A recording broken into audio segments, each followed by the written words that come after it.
My friend, you have met a terrible, terrible demise. But, I don't feel too bad about it. After all, if it weren't from me, it would have just been from someone else, you know? I guess what I'm trying to say is life goes on.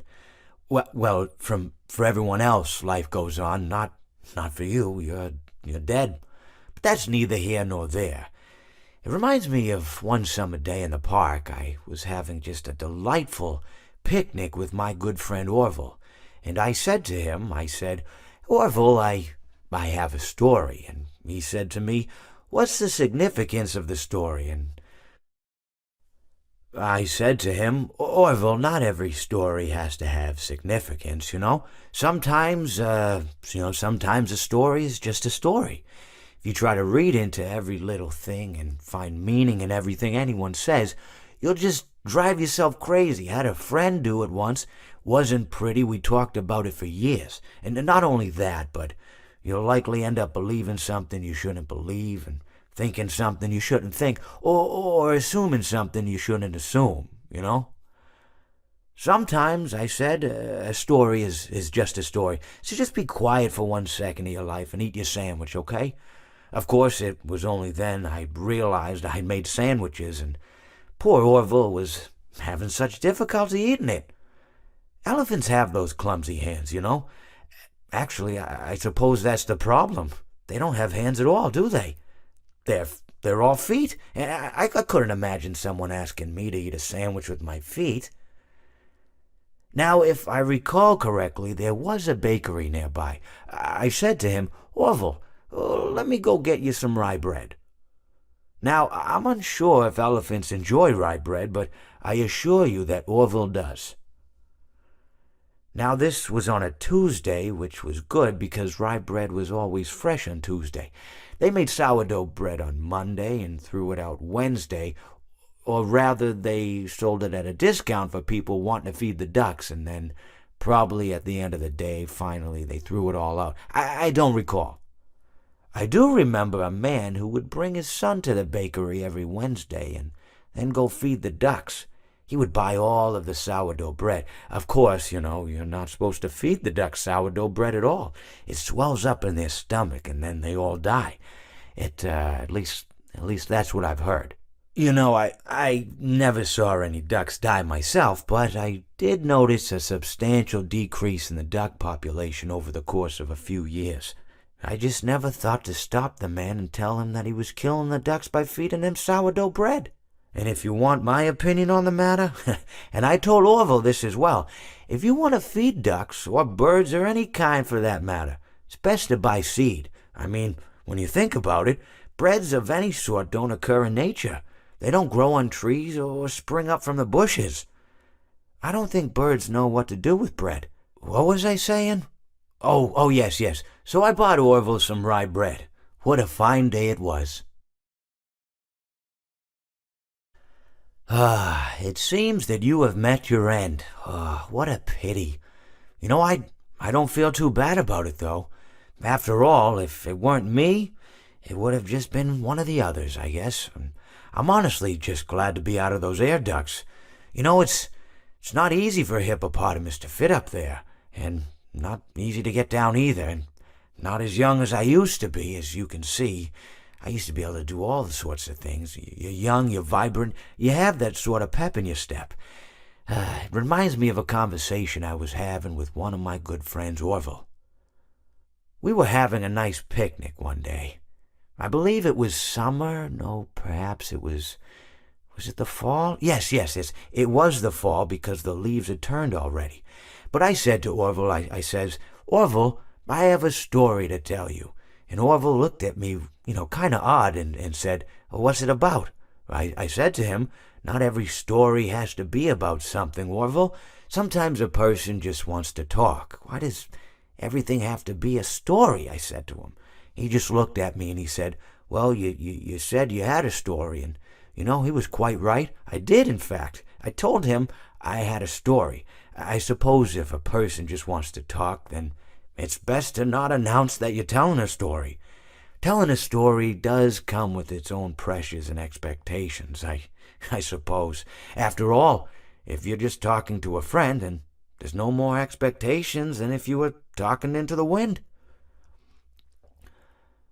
Words by themselves aren't expected to carry, aren't expected to stick.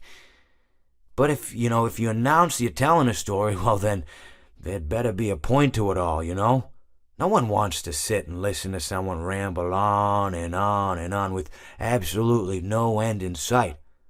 So, it's good to be mindful that when you tell someone that you're about to tell a story, that you have something to say.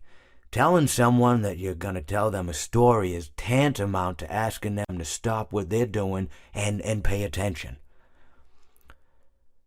You're basically saying, hey, buddy, stop everything. Stop what you're thinking. I have a solution to everything. And, well, I didn't really have any story to tell. In hindsight, I probably just misspoke when I said that I had a story. I think it would have just been better to tell Orville that I wanted to tell him something rather than tell him that I had a story. But even then, it might have put too much importance on the whole thing. Either way, it was quite a nice day. I remember that we were drinking tea. Well, it seems that your journey has ended. Very sorry about that. It was always going to end this way, of course. If it weren't by me, it would have just been by some other, terrible thing. Just, you could not imagine how terrible it would be. Just, I get scared thinking about it. I'm glad it's not me. It reminds me of a time I was speaking to my good friend Orville. We were sitting on a park bench watching the pigeons. I was on the left, he was on the... Oh, wait, was I on the right or left? Anyways, it doesn't matter. We were sitting on there watching the pigeons. And I said to Orville, "Friend, those birds are frozen." And he kind of looked at me like I'd lost my mind. But I reminded him that it was winter, and often birds will sit in a tree until they freeze. And then they sort of fall to the ground until the sun warms up and they can, move around again. So I said to Orville, "You might as well save those breadcrumbs until the birds thaw, because they can't very well enjoy them in the condition they're in." To which he asked what I meant, and asking what condition the crumbs should be in before he threw them to the birds, assuming that I meant the birds couldn't enjoy the breadcrumbs in the condition that the crumbs were in, when in fact I had meant the birds could not enjoy them in the condition that the birds were in, considering that the birds were frozen. So he took a moment and then threw his last handful onto the ground. I said to him, "Orville, why did you throw the breadcrumbs to the birds when I just told you they're frozen?" To which he responded, "The breadcrumbs are not frozen." Again, misunderstanding my words. I didn't mean to say that the breadcrumbs were frozen when I said I told you they're frozen. I'd been referring to the birds. In hindsight, what I should have said was, and this would make perfect sense, "Why did you throw the breadcrumbs to the birds when the birds are frozen?" He misunderstood upon my correction, stating that he didn't know what else to do with the breadcrumbs, and that perhaps, when the birds thawed, they'd still be able to eat the crumbs. So I said to Orville, and this is what I said to him, I said, "Orville, the birds may be dead." It seems that you have met a horrible demise, my friend, but, these things happen in life. Life goes on. Not for you, obviously. You're dead. But it reminds me of a time I was having a conversation with my friend Orville. We were, where were we? I think we were by the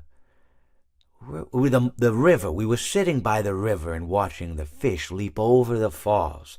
And I said to Orville, sometimes I feel like a fish leaping over and over again, always trying to get somewhere, though I don't know where, only to find myself in the jaws of a beast. He, of course, looked at me, surprised, "Have you been in the jaws of a beast, friend?" To which I said, "No, of course not, Orville." I said, No. I simply meant that life can seem like a relentless endeavor to overcome meaningless obstacles, only to meet an equally meaningless fate, regardless of your efforts, regardless of the obstacles you've passed. And Orville, he stood and proceeded to drape me with a picnic cloth, to which I asked him, I said, "Friend, what are you doing?" He looked at me very concerned, really. "I feel like you've gotten too much sun." Indeed, indeed I had. He proceeded to pour me a glass of just ice-cold lemonade. Ooh, you ever mix it with iced tea? You do like a little half lemonade, half... Ooh, it's so... You should try it some... Well, you can't because you're dead. But anyways, so you may be asking yourself, how did I go from sitting by the falls and drinking lemonade to being wedged in the air duct? Not only with Orville, but with an entire assortment of fruity-colored friends.